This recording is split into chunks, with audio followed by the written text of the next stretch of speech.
Thank you so much. I kind of feel like I got the short straw.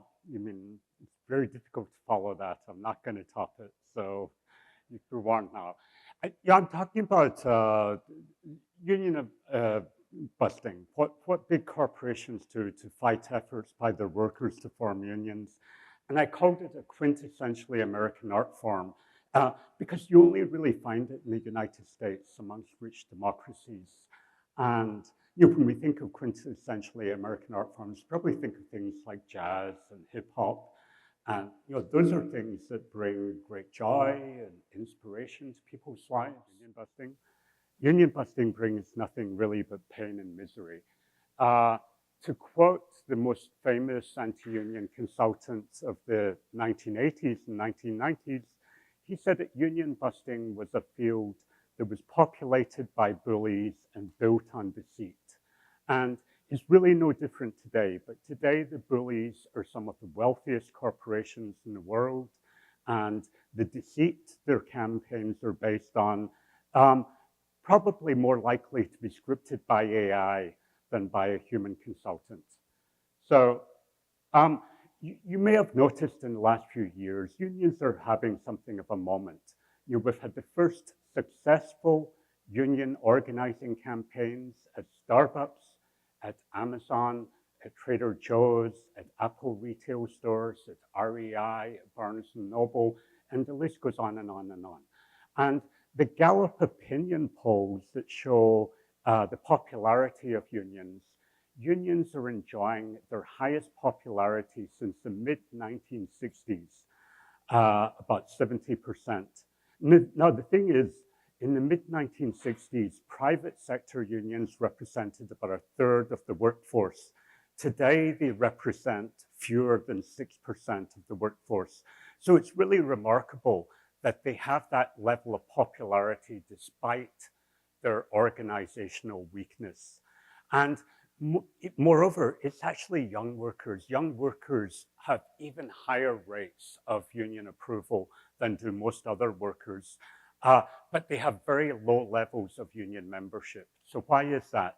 That's because young workers mostly work in young workplaces. They work in places like Starbucks, REI, Trader Joe's, Apple retail stores, and young workplaces are overwhelmingly non-union. And in the United States, corporations are trying their best to make it as difficult as possible for these kinds of workers to form unions. So everybody likes unions, everybody except these guys. And when I say these guys, of course, I mean the sort of billionaire class in general, and they really hate unions. But when I say they hate unions, they don't actually hate the unions. They hate the fact that their employees have the legal right to choose a union and to have voice at work. And in fact, they don't like any sort of manifestation of independence amongst their own workers. They don't like workers speaking up on pay equity or racial discrimination in the workplace or environmental justice issues or cooperating with ICE or Palestine. They don't like any manifestation of independence, but they especially do not like workers who think that they should have a right to form a union. Elon Musk, of course, is a somewhat special example. When Musk said this, he had fired a bunch of SpaceX workers who had criticized the work culture at SpaceX. Musk told his lawyers, not only do I want you to fight the National Labor Relations Board decision against SpaceX, I want you to destroy the board. So they have a lawsuit, which probably will go to the Supreme Court, challenging the constitutionality of the 90-year-old board itself. This guy, of course, is Howard Schultz, the commonly known as the founding CEO of Starbucks. When Schultz said that his company was being assaulted by unions, what he really meant there was a group of mostly 20-year-old something baristas around the country who were voting again and again and again and again that they wanted an independent voice at work. They really wanted to be treated like the partners, that the company calls them partners, and they actually wanted to be treated like partners. That was what he considered an assault by unions. This guy is Andy Jassy, who took over from Jeff Bezos, the CEO of Amazon. 3.5 years ago, workers at Amazon in Staten Island in New York City voted to form a union. Amazon, the result was certified by the National Labor Relations Board. Amazon is still refusing to recognize that result. I mean, imagine we had a president or a presidential candidate who years afterwards was still disputing the outcome of a certain, you would think he was nuts, right? And yet here you have Amazon saying 3.5 years later, no, we didn't lose that election. They did lose the election. The election was fair, they lost. And this quote from Walmart, I think, gives you an insight into what's really at stake here. I mean, of course, this is partly about economics. Unionized workers do better in terms of wages, and especially do better in terms of pension benefits and healthcare benefits than their non-union counterparts. But it's really about control. American management, and particularly, the management of these billion-dollar corporations, are absolutely determined to maintain unilateral control of the workplace. And they will do anything to maintain that control. And, it's not like Europe. In Europe, you have like these different levels of worker voice. At the board of management, you have worker representatives called co-determination. At the individual workplace, you have a thing called a works council, which workers are elected to. And then in the middle, you have sectoral bargaining between unions and confederations of employers, like for metal workers or retail workers or logistics workers. It's not like that in the United States. In the United States, you have either you've got collective bargaining with an outside union, or you have nothing at all. And so for 95% of the private sector workforce, you have nothing at all. You have unilateral control of the workplace by management. So how do they do this? Basically, there's two things that they need to be able to do to maintain unilateral control.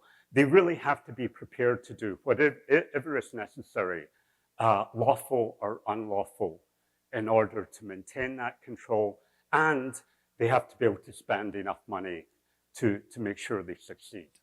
So in terms of doing what is necessary, these are actual flyers that are put out by some of the major consultant firms and law firms that specialize in so-called union avoidance practices.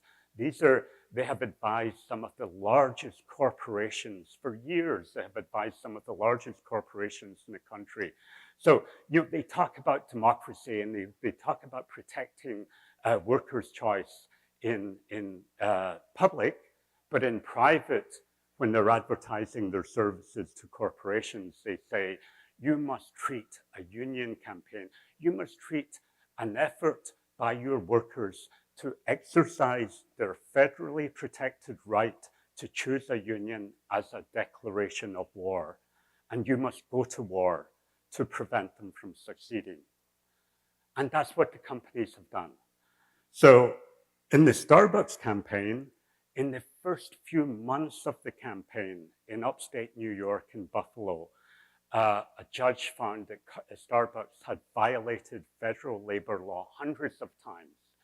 It had fired workers, it had spied upon workers, it had retaliated against workers, it had disciplined workers, it had bribed workers, it had closed stores, it had exercised, according to the judge, a reign of coercion. Now, how many people here have violated federal law hundreds of times? If you have, and you're sitting here, you must be extremely wealthy, because what happens to these corporations when they violate federal labor law hundreds of times? I'll tell you what happens. The workers involved get no justice, and the companies involved pay no meaningful penalty. And it's not just Starbucks. It's any particular case you look at of companies that are facing union drives. And the consultants I mentioned and the law firms that I mentioned who specialize in these so-called union avoidance activities, they specifically tell companies to target the most vulnerable workers in the workplace. And of course, at the moment, no one could be more vulnerable in the American workplace than immigrant workers, many of whom are here on temporary work visas and many of whom are undocumented. So the second thing they have to do is spend enough money, and they spend vast amounts of money. They spend tens of millions of dollars. And the only thing they have to report, the only amount of money that we ever get any information from, is the amount they spend on outside consultants. And that's a huge amount of money by itself. You know, Amazon spends millions every year on outside consultants whose job is to persuade workers not to vote for a union. But that's the tip of the iceberg. The lawyers always get paid the most. So, you know, their fees are in the tens, often hundreds of millions of dollars. There's the PR executives, there's the data analytics experts, there's the media people, the people who work on the social media, the people who create the fake Twitter bots, which is a really big thing in union avoidance campaigns these days. So there's all of these people involved. They don't ever report how much they get paid for anti-union campaigns. So we're talking vast amounts of money here. And we only really know about the tip of the iceberg. So I don't know if you ever feel like someone's watching you at work. If you do, they probably are.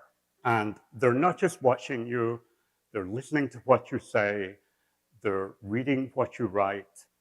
I'm tempted to say they're also intruding in your thought patterns. I don't think they can do that yet, but you know, it's probably only a matter of time. And this technology is being used more and more and more to stop workers from exercising their right to organize.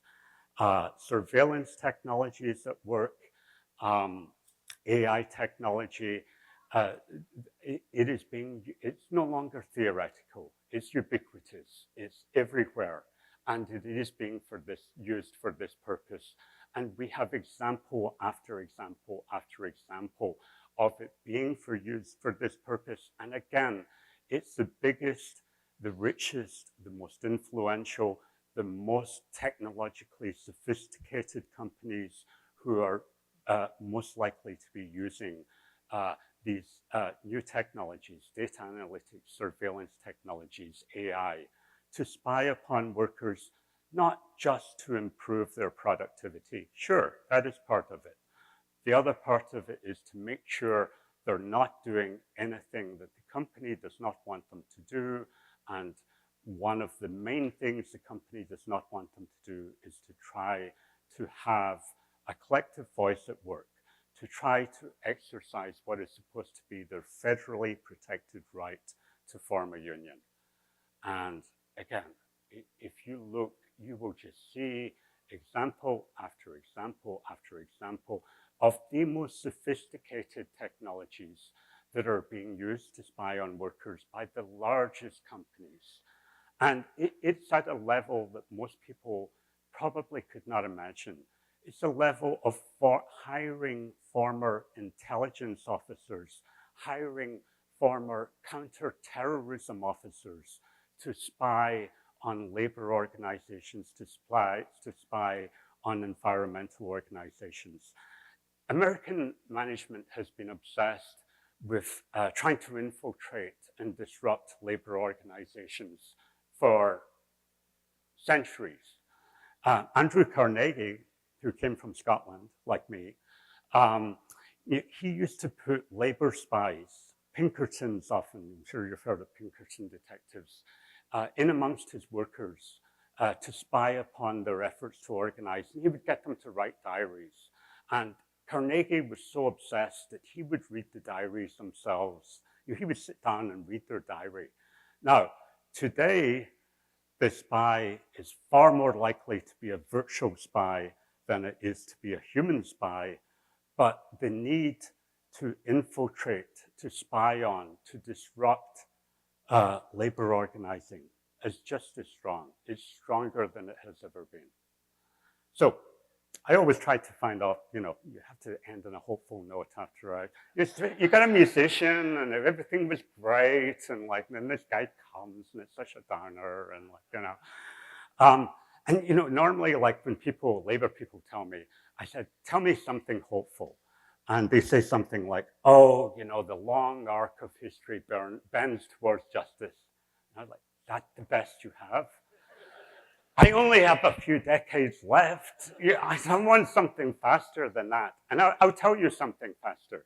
So two things, these people really depend upon people not paying attention and people not understanding the issue. I mean, people understand the outcome of the kinds of union busting and union avoidance that they engage in.